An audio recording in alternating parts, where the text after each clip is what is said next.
NEET के exam इतने करीब है, तो इस समय पे हमें क्या चीजें ध्यान रखनी चाहिए वो हम इस वीडियो में आपको बताएंगे। ये 6 सबसे इंपॉर्टेंट पॉइंट्स हैं जो कि आपको फॉलो करने हैं और आपको याद रखने हैं। सबसे पहली चीज आपको ये ध्यान रखना है कि आप उस पॉइंट पे हो जहां पर आपको एग्जाम देने ही जाना है। बहुत सारे लोग यहाँ पे ये सोचने लगते हैं कि यार अभी तक कुछ नहीं पढ़ा है तो अब पढ़ के कुछ नहीं होगा, अब देखेंगे 10th में पढ़ेंगे, 9th में जो हो रहा है होने दो।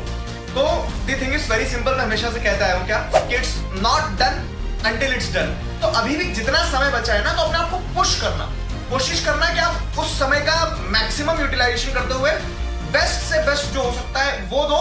और मतलब मेहनत पे विश्वास रखो तुम, बस बाकी सारी चीजें भूल जाना, काम पे लग जाना, जितना समय बचा है उतने समय के लिए। दूसरी चीज ये है कि आपको इस चीज को भी ध्यान देना कि अब ये भी पढ़ लूं वो भी पढ़ लूं, मेरे दोस्त ने इतना कवर कर लिया है, मेरा तो ये वाला पार्ट रह गया, बाकी सबने वाला पार्ट कर लिया। उन सारी चीजों पे ध्यान ना देते हुए जो है जितना है उस रिसोर्स का इस्तेमाल करना, एक्सपेंशन मत करना। लिमिटेड आपके पास जो मटेरियल, जो क्लास नोट्स स्कूल में करवाए गए हैं, वो सारी चीजें, उन लिमिटेड मटेरियल के बेसिस पे बार बार रिवीजन के साथ में आगे बढ़ने की कोशिश करना। थर्ड पॉइंट, देखो यार सिलेबस बहुत सारा है, तो इसको करने का मैं आपको एक हैक बताता हूँ। सबसे पहले कोशिश करो कि वो वाले चैप्टर्स उठा के खत्म कर दूं जिसकी वेटेज बहुत ज्यादा है और जो ज्यादातर पूछे जाते हैं, जो बहुत ज्यादा इंपॉर्टेंट है। तो उन चैप्टर्स को पहले बाइफरकेट करके उन चैप्टर्स को उठा के पहले उनको खत्म करो, जिससे क्या होगा, आपका बहुत सारा चंक ऑफ सिलेबस कंप्लीट हो जाएगा। आपके दिमाग से ये टेंशन उतर जाएगी कि यार मेरा अभी इतना सारा बचा, इतना सारा बचा। नहीं, पहले सबसे ज्यादा जो वेटेज वाले चैप्टर्स है उनको आपने कंप्लीट कर लिया, फिर उसके बाद जो लो वेटेज वाले हैं उनको कर लिया। फोर्थ पॉइंट, सैंपल पेपर्स बहुत ज्यादा जरूरी है। ऐसा ना हो, मैं हमेशा बोलता हूं कि हम सीधा रणभूमि में पहुंच जाएं और हमें पता ही नहीं कि वहां पे अस्त्र कैसे चलाते हैं। तो आपको पहले कुछ एक तरह से ये मान लो कि हमें पता होना चाहिए क्या पैटर्न में आने वाला है आपका पेपर। आपको पता होना चाहिए किस तरह से आप टाइम डिवाइड करोगे, किस तरह से आप वहां पे जो भी एंग्जाइटी होगी उसको हैंडल करोगे। तो ये एंग्जाइटी हैंडल करना, ये टाइम मैनेज करना, ये सारी चीज आपको सैंपल पेपर बताएंगी। तो एटलीस्ट दो सैंपल पेपर हर एक सब्जेक्ट के जरूर करके जाना। पॉइंट नंबर 5 और बहुत ज्यादा इंपॉर्टेंट पॉइंट, अपने दिन को 3 सेक्शंस के अंदर डिवाइड करो। देखो आपके पढ़ने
में 95-98% तक लेकर जाएंगे। तो चलिए, टेक केयर।